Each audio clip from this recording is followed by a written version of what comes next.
It's Alex with the Names and Coffee podcast. And wow, the subject of baby names is buzzing in the news right now. All because of Kylie Jenner and Travis Scott announcing that the name that they'd given their son, they decided he wasn't going to be that name, and they have not announced the new name. So it sparked this whole topic that's trending right now of baby name regret. Did you know that between 10 and 20% of parents have name regret and want to or end up changing their kid's name? Baby naming, it's normal when it's easy, and it's normal when it's difficult. I have so many people who come to me with name regret who say, is this normal? Am I the only one? I feel so weird. And I always reply to them, you are not weird. This is so much more normal than you think. My first reaction to Kylie Jenner sharing that she and Travis Scott have decided to change their son's name, I, of course, had seen all the news and all the people being super negative, which always upsets me. And so my first thought was, I hope they did not get bullied out of this name. I hope it's truly because it's what they felt and not pressure. The one thing that I've always super struggled with in the name sphere, just in general, is the absolute negative, horrible banter that goes on about celebrity baby names. Are there names that I wish people had thought about a little bit longer? For sure. But just because a name isn't your preference doesn't mean that it's terrible. And most of the time, celebrities are creatives, right? So they're going to push the envelope. And being trendsetters, that means they have to break the edges to expand people's comfort zones. So using super edgy names gets people, the, in quotes, average person to be willing to step into the fringes of creativity. So, Kylie Jenner had announced that she'd name her son Wolf. I saw so much negativity about it.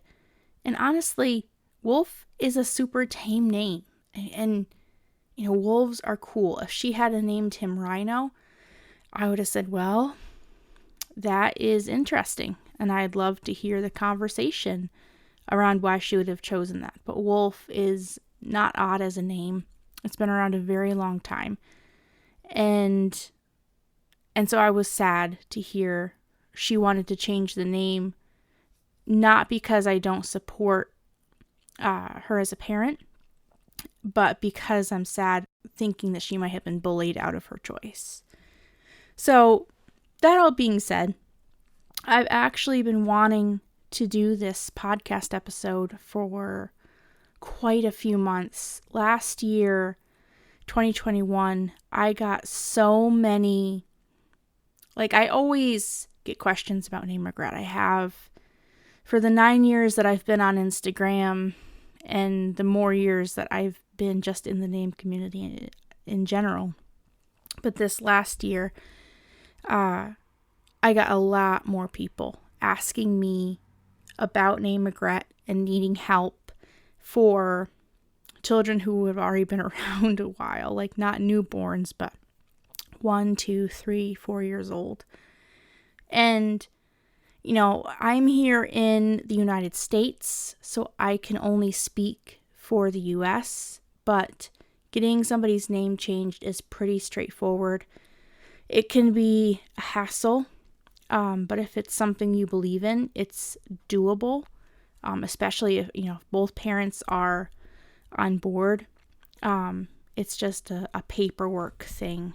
Like I said at the beginning, between 10 and 20% of parents experience name regret. So in talking to these women who were trying to navigate name regret and trying to find the right answer. Sometimes it was between 2 or 3 or 4 names. Sometimes it was not having any clue what name it should be. And I answered their questions how I normally do. The basic protocol of, here are some other names that are like that are also beautiful. My job is to just give people a list of other stunning names to either check off that first name or to validate and say, no, truly nothing compares to the first name. I talk about nicknames. Nicknames can bridge the gap. I ask, what does your partner think about it? Do they like it? Or are they on board with the name change? Like, what is the child's personality? Like, what do you feel? Do you feel pressured into the baby's name? Or are you just feeling like it's a journey? And something kept coming up that I hadn't recognized before, which is why I had wanted to do this podcast. And I kind of got this sense that it was like this postpartum name depression. And maybe it really wasn't as much regretting the name or questioning if they'd made the right choice. It was all of the things. And, we know, if we're talking about the human brain, that sometimes when it gets super overwhelmed or out of control, it can get fixated on something that they can control or they can make right. I had major postpartum anxiety with both of my kids, and I didn't know that had a name. I'd heard of postpartum depression, and I thought, well, I'm not depressed, but man, I can't let anybody else hold my baby and leave the room. And, just people sharing on social media showed me that, there's a such thing as postpartum anxiety. And I thought, yeah, I think that's what it is, because it's like my anxiety is heightened. I'm super anxious. I'm super afraid of something happening. And I don't want to say I'm normally an anxious person, but I am super on. Like, I'm aware, super heightened awareness of my surroundings. And so when I had the kids, it was like on times 100. And I just was so anxious about everything that unless I was doing it, I just didn't trust anybody else to do it. And just being afraid that something bad was going to happen. And then after some time and after recognizing it for what it was, that my hormones were trying to re-regulate and I was sleep deprived and I was hurting. My body was hurting and it was wounded and it was having to heal. And I'm still doing life and I'm still interacting with relationships and my dreams, and yet I'm so tired and my body's different, and trying to make these decisions. I just wasn't myself. When you're postpartum, you're not yourself. Everything is out of balance, and it's really hard to make significant decisions when you're not yourself. And so what I began to see talking to some of these women, that these are smart, strong, intelligent, brave, beautiful women who are seemingly amazing moms. They super care about their kids. And yet they're dealing with this name regret, doubting with themselves. And the names that they had chosen initially were fantastic names. And yet they were just having this internal wrestling of like, am I failing my kids? Am I not making the right decision? Am I riddling them with this name that's not supposed to be them? And as a name mentor, as somebody who's sitting across the table from these women, trying to help them navigate, I kind of was lost for a little while because I had done all of the name things and the name things weren't working. And I could see now that this was running much deeper. I have talked about my podcast in the past that I have dealt with some name regret as well. But as time has gone by, it's worked itself out. And now I just, that decision's closed. It is what it is, so I've been able to find some peace in that. So I guess that's what I really wanted to touch on, is if you're struggling with what I'm calling postpartum name depression, I think, this is my opinion. There are lots of different opinions, and so you take this for what it is. If this speaks to you, awesome. If it doesn't, awesome.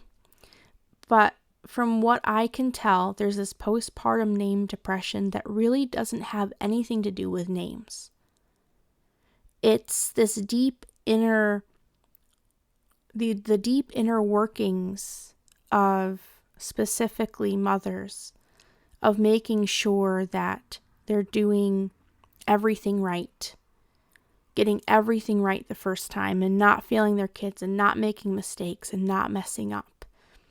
It's, self-sacrifice shrouded in love, and it's a torment, and our brain gets fixated on this one thing, baby names, or it could be formula, or it could be daycare, etc., whatever it is. But I can only speak specifically on baby names here. That we get fixated making sure that it's right when it's really nothing to do with names, and possibly not even nothing to do with our baby. It's that we are in this flux and in this change as a woman. It may be bringing up trauma,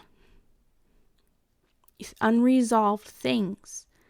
I know that through my experience postpartum, and even in general in life, when I am very overwhelmed and tapped out, and when there's nothing left, you go through those seasons in parenthood, everything is heightened. You're more sensitive, you're more touched out, you're just overstimulated. And trying to have deep conversations or make deep decisions like that is taxing. You're not yourself. It makes everything that you're dealing with heightened. And so I think postpartum name depression is your body trying to work out things inside of you. And that maybe the answer is that the name you've given, you've assured yourself that it's beautiful, there's nothing wrong with it, and it just is what it is, and just leave it. And let life work itself out and get through this phase and let clarity come to you. Because at the end of the day, it's just a name. What truly matters is your love. It matters that you are as whole as a person as you can be. That moms get rest and healing and nourishment, and dads too, but I'm a mom, so I'm speaking for mothers. You need rest as a person, and you need encouragement. And there are going to be things that are outside of your control. You're not going to be able to get answers for everything right this second. Sometimes answers have to work themselves out. Sometimes an answer takes a season or two to come. And we have to just be at peace with that and say, well, this isn't ideal, but it is what it is. One of the gals that I was talking to who was going through name regret, I asked her when she told me that she'd finally made a decision. I said, what helped you make that decision? She said that she imagined out the lives of the different names. And she looked at her daughter and was like, this kid is so cool. She could rock any name. And what helped her a lot was saying that there's no wrong answer, only right choices. Both of these names are amazing. And she said, so saying there's no wrong answer, just right choices, took the perfection pressure off. And I thought that was so beautifully said. Like, I could not stop thinking about that for days. There's no wrong answer, just a right answer. And it's so true. I mean, if you've picked out beautiful names, you've got to just pick one or not, but there's nothing wrong with calling them a nickname and letting life work itself out a little bit. Probably by the time kindergarten rolls around, you've got to make a decision and you've got to go with it. And that was the second thing I wanted to talk about with this is I know this podcast is primarily about baby names, but the reality is that humans are making these decisions and humans sometimes are complicated. And I've had to kind of dissect myself as a human, and being a name mentor and helping people, I've had to also get good at seeing where other people are at and the issues at play. And yes, I'm seeing this postpartum name depression, but I'm also seeing analysis paralysis, or you could call it just being so scared to death to make a decision without lots of confirmation. And for me, I have gotten to the place with quite a few things in my life where decisions were painful. I felt like I was between a rock and a hard place. And I started saying every single decision I make will come with a cost. But what is this cost of this long term? Where will this decision lead me long term? And then making decisions based on long term. And that brought me a lot of peace, because sometimes you have to make a decision that hurts. Long term, obviously none of us can read the future, but we can make pretty good guesses. And you're not going to get it right every time, for sure, because we're people and we're complicated. But if you are making a good decision that looks like it has a good long-term effect, it's easier to live with the cost. And there are going to be times where you're the only person, or you and your partner are the only people who are okay with the cost. And I think that as people, we're wanting our friends and family to help us make the best decisions, and that's just not always reality. You could have, for instance, your family saying, "Oh my gosh, that name is so terrible." And you and your partner are saying, "But we feel something about it," and you stick to it, and vice versa. Your family is saying, "Keep the name. This name is amazing," and you're saying it just doesn't fit.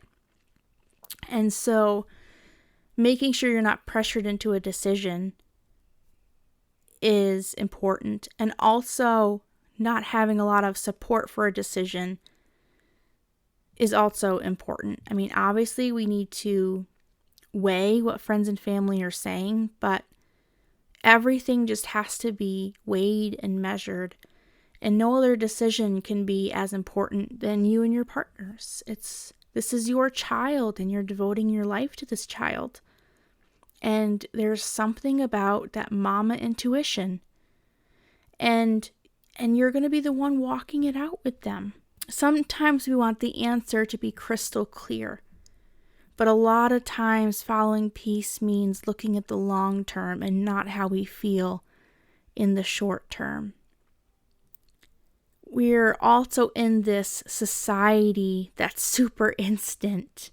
I think this is the most instant society the world has ever had. You can get Amazon in a day. Relationships and careers are kind of looked at like, I'll be with you until I find someone better. There's this culture of staying in it until better comes along. Relationships, careers, whatever it is. And I think that shouldn't be confused with pressing forward into growth, because sometimes you have to work things out. You can't just say, oh, on to bigger and better things. Sometimes you have to stay and work it out.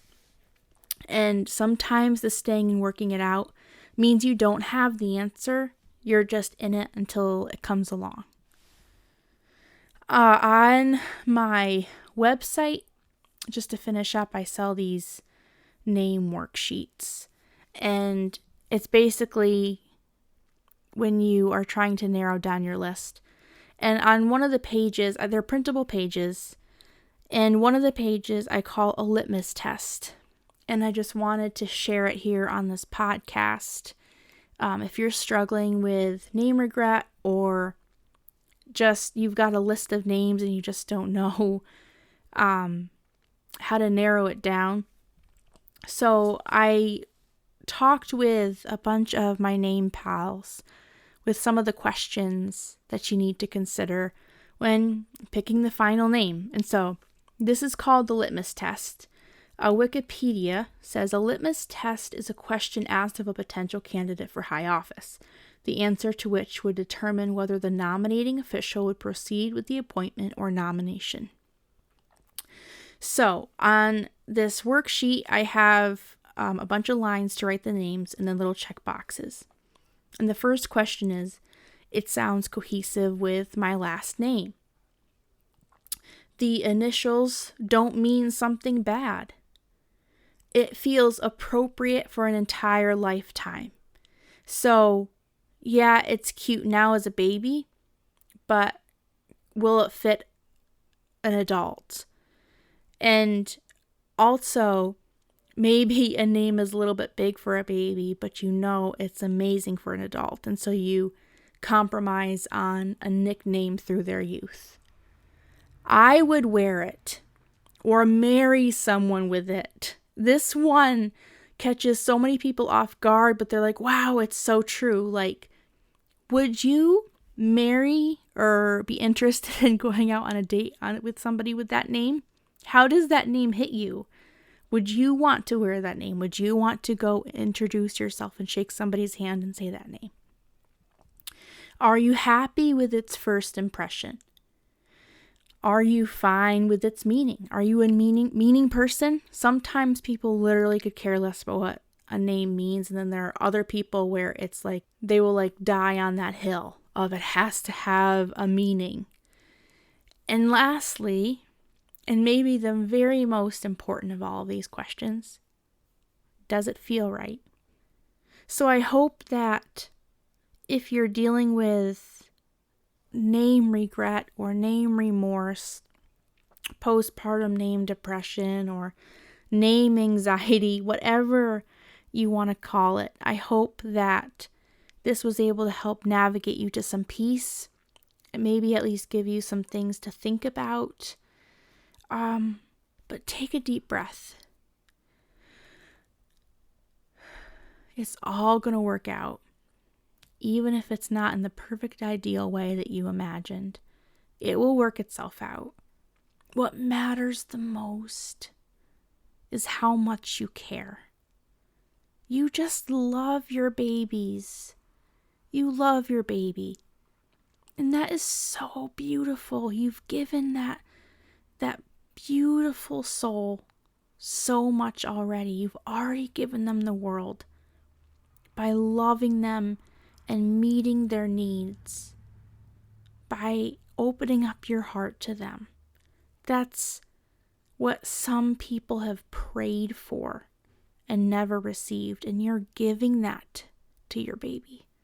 And that's so beautiful. You're doing such a good job, and you're not gonna know everything, and that's okay. What matters is that you're showing up, that you're saying, I'm here with you, and we'll figure it out, whatever happens. Whether we're figuring out your name, or a learning disability, or social insecurity, social anxiety, you're smarter than me, and you press me outside of my comfort zone as I help you go higher and higher. I'm there. I'm there for it. I'm here for it. That's being a good parent. You're surveying everything and saying, I'm going to protect you where you need to be protected. I'm going to help you where you need to be helped. I'm going to shelter you where you need to be sheltered. I'm going to push you where you need to be pushed. You're amazing, and I can't wait to watch you grow up and see who you become. And we're going to change the world together. At the end of the day, that's what matters. A little thing like a name decision is going to work itself out. I love you guys. Thanks so much for tuning in, and I'll see you on Instagram in the next episode of the Names and Coffee podcast.